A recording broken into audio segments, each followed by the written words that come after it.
everyone, welcome to my channel Law Savvy by Chahat. So the topic for today's video is general defenses under torts.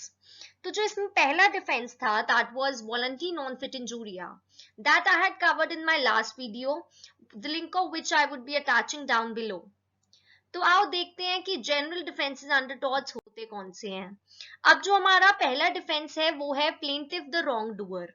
अब plaintiff the wrong doer का क्या मतलब है कि जब plaintiff ने खुद ही कोई रॉन्गफुल एक्ट करा है और उस रॉन्गफुल एक्ट की वजह से ही उसको कोई हार्म हुआ है तो उस चीज के लिए वो डिफेंडेंट को लायबल नहीं कर सकता है। तो ये जो हमारा डिफेंस है ये एक मैक्सिम पर बेस्ड है which is ex turpi causa non oritur actio. इसका क्या मतलब हुआ कि किसी भी इमोरल कॉज से कोई भी एक्शन नहीं लाया करता इन अ कोर्ट ऑफ लॉ। जैसे हम एग्जांपल लेते हैं कि फॉर एग्जांपल एक ब्रिज है, उसके ऊपर से एक बहुत ओवरलोडेड ट्रक जा रहा है। तो अब वार्निंग साइन भी था कि भाई इस ब्रिज से कोई भी ओवरलोडेड ट्रक नहीं जाना चाहिए है, फिर भी ये ट्रक वाला जो है यहाँ से ले जाता है। अब ये जो ब्रिज है ये टूट जाता है, बिखर जाता है, जिस वजह से ये ट्रक को बहुत ज्यादा हार्म हो जाता है। तो क्या इस केस में ये ट्रक ओनर इस ब्रिज ओनर को सू कर सकता है? So the answer is no.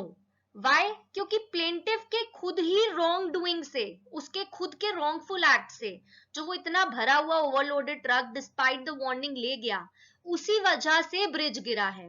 इसीलिए क्योंकि जो हार्म उसको हुआ है वो उसके अपने ही रॉन्गफुल एक्ट की वजह से हुआ है, इसीलिए इस केस में ये जो डिफेंस है प्लेंटिफ द रॉन्ग डूअर का वो इसको अवेलेबल। अब जो इसमें सबसे इंपॉर्टेंट केस आता है वो आता है बर्ड वर्सेस होलब्रुक का। तो इसमें क्या है, जो प्लेंटिफ है वो ट्रेसपासर है और वो दूसरे के गार्डन में घुस जाता है। अब जब वो घुस जाता है तो वहां पर स्प्रिंग गन्स लगाई होती हैं जो गार्डन ओनर होता है उसने, और उसने इसका कोई नोटिस भी नहीं लगाया होता। तो स्प्रिंग गन्स की वजह से उसको बहुत ज्यादा इंजरी हो जाती है। और जब ये प्लेंटिफ सू करता है डिफेंडेंट को तो वो डिफेंस लेता है प्लेंटिफ द रॉन्ग डूअर का। दैट मीन्स वो कहता है कि प्लेंटिफ खुद ने ही तो रॉन्गफुल एक्ट करा है ट्रेसपासिंग का, उस वजह से उसको चोट लगी है। तो कोर्ट ये होल्ड करता है कि नो, इन दिस केस जो रॉन्गफुल एक्ट है जो ट्रेसपासिंग का वो छोटा है, जो आपने स्प्रिंग गन्स लगा दी उस वजह से प्लेंटिफ को चोट लगी है। और ये जो स्प्रिंग गन्स लगाना is not proportionate to trespassing, कि आप ट्रेसपासर को ये नहीं है कि बंदूक से मार दोगे। तो इसीलिए इस केस में प्लेंटिफ द रॉन्ग डूअर का डिफेंस अवेलेबल नहीं होता है।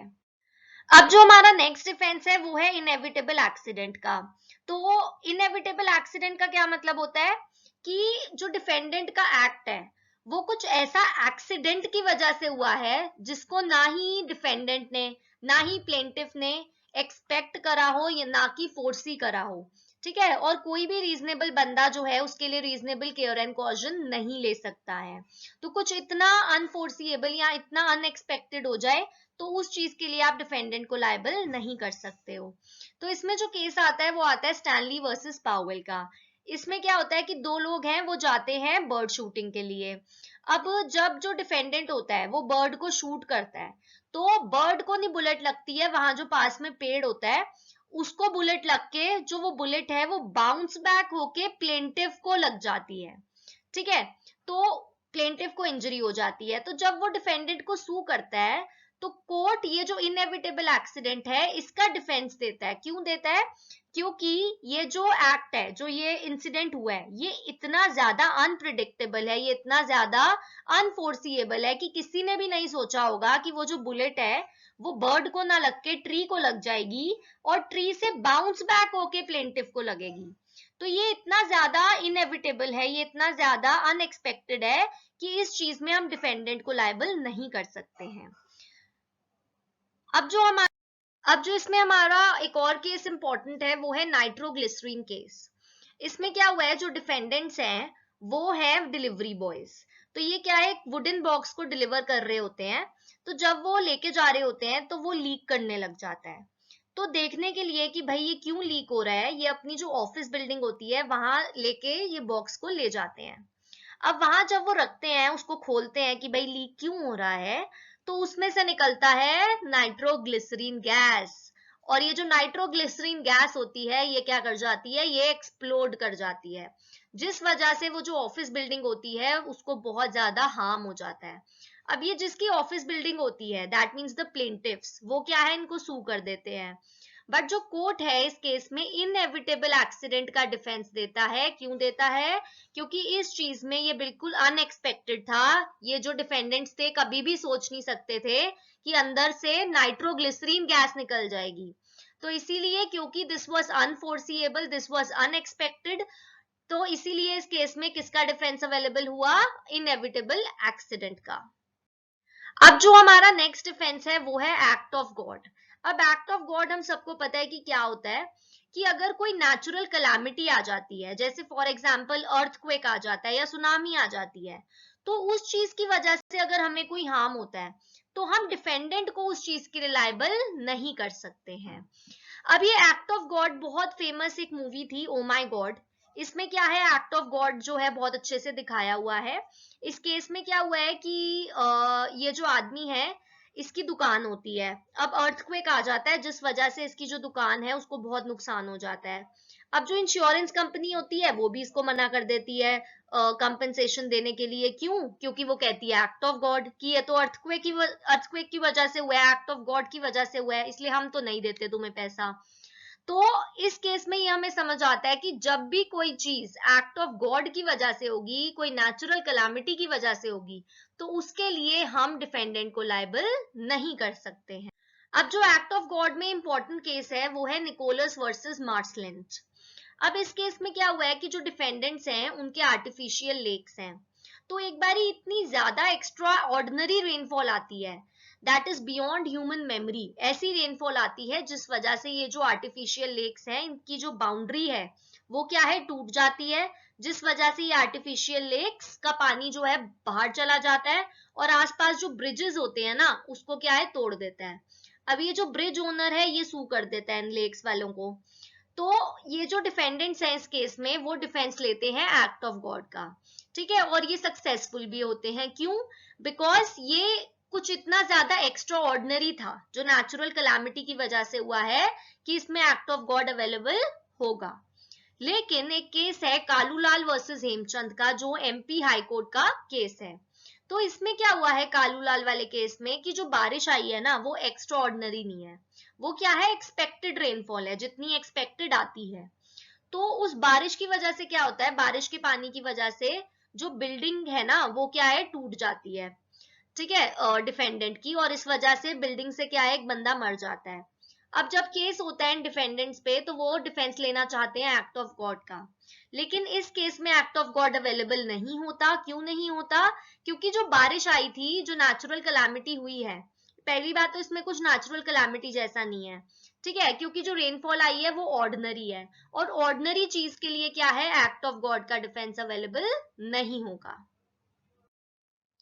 अब जो हमारा नेक्स्ट डिफेंस आता है वो है प्राइवेट डिफेंस। अब प्राइवेट डिफेंस हम सबको पता है क्या होता है, कि अगर हमारी बॉडी को या हमारी प्रॉपर्टी को कोई भी इमिनेंट थ्रेट है तो उसके लिए, उसको उससे बचाने के लिए हम क्या है, रीजनेबल फोर्स का यूज कर सकते हैं। बट जो हम फोर्स यूज करेंगे वो प्रोपोर्शनेट होना चाहिए है जो हमें हार्म हो सकता है उसके। तो इसमें अगेन यही केस आता है जो हमने ऑलरेडी पढ़ लिया है, दैट इज बर्ड वर्सेस हुलब्रुक का, ठीक है। तो इसमें जब ट्रेस पास करता है और उसने स्प्रिंग गन्स लगाई हुई है डिफेंडेंट ने, तो अब वो ये डिफेंस भी लेना चाहता है कि भाई मैंने तो प्राइवेट डिफेंस के अंदर आके ये लगाया है।